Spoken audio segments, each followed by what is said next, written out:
الرحیم دا خبره یو حقیقت دی، ټولو ته پته دی، ښه واضحه دی چې تعلیم د انسان په ژوند کې ډېر اهم کردار دی، ډېر اهم رول لوبوي. تعلیم نن سبا هر بچی دپاره که هغه ووټ کې دی که هغه جلکي دی ډېر ضروري دی. ډېر بچي خو داسې هم وي چې هغې والدین طاقت لري، هغوی سره وسایل ورسره وي، خپل بچي خو ادارو ته بوځي، هلته هغې باندې سبق یایي. خو بدقسمتي سره د موږ معاشرې کې ډېر داسې بچي هم شته دي چې هغې والدین غریبان دي، مالی طاقت مالی استطاعت هغوی نه لري، هغې کې ټیلنټ ورکې وي، هغې کې قابلیت ورکې دی، خو ټیلنټ او قابلیت باوجود د خپل غربت وجې نه هغه مخکې تعلیم حاصلولو نه ایجوکیشن حاصلولو نه محروم پاتې شي. نو دې مقصد دپاره مو کورم ایجوکیشنل ټرست په نامې باندې دا یوه اداره جوړه کړې دی.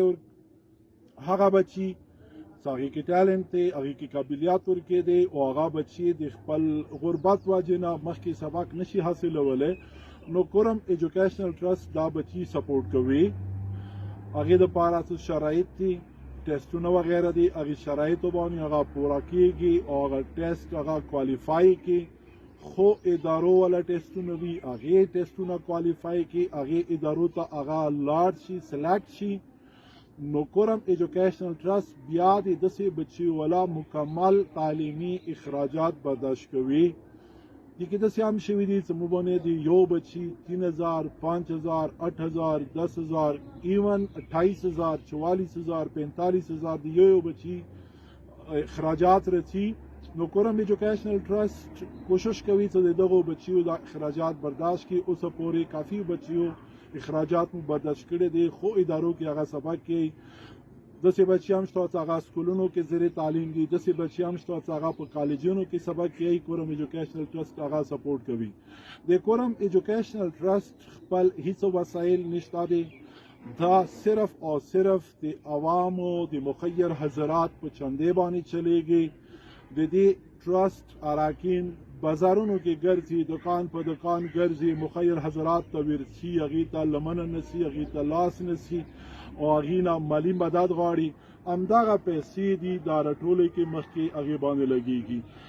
په قطر کې فضل ربی، حسن جمیل او د دې نورو ملګرو کورم ایجوکیشنل ټرست په نامې باندې کرکټ ټورنمنټ دا کوم ارینج کړی دی. زه هغې دپاره د فضل ربی، د حسن جمیل او د هغو ملګرو انتهایي شکرګزار یم چې دوی سره هم دومره درد ورسره دی، دومره غم ورسره دی، حالانکې خپله مسافر دی، خپل وطن نه بې وطنه دی، بل ځای کې مزدوري کوي، خواري کوي، ورکې خو دې باوجود د خپل وطن د خپل علاقې بچیو خیال ورسره دی، د هغې ایجوکیشن خیال ورسره دی، د هغې تعلیم خیال هغې سره شته. نو زه دې دپاره اول د دوی انتهایي شکرګزار یم. دوی دي که دوی څومره ټیم د ملګري دي، دې سره سره په کرکټ ټورنمنټ کې کوم کسان کوم ټیمز حصه اخلي، زه د هغې هم شکرګزار یم. زه دې ټیمز ته هم فضل ربی صاحب ته، حسن جمیل صاحب او د دوی ملګرو ته او دوی سره نور څومره ریلیټډ کسان دي د علاقې والا، هغوی ته دا اپیل کوم چې موږ سره تاسو د خپل وس مطابق مدد کوئ. دا مدد اصل کې د تاسو خپلو علاقې بچیو سره مدد دی. انشاءالله د تاسو دا پیسې به بې ځایه نه ځي، د دغو بچیو په تعلیم باندې به لګېږي. موږ سره سپورټ وکړئ، موږ اپیل کوو، بار بار اپیل کوو او د تاسو سپورټ مو ډېره شکریه ادا کوو.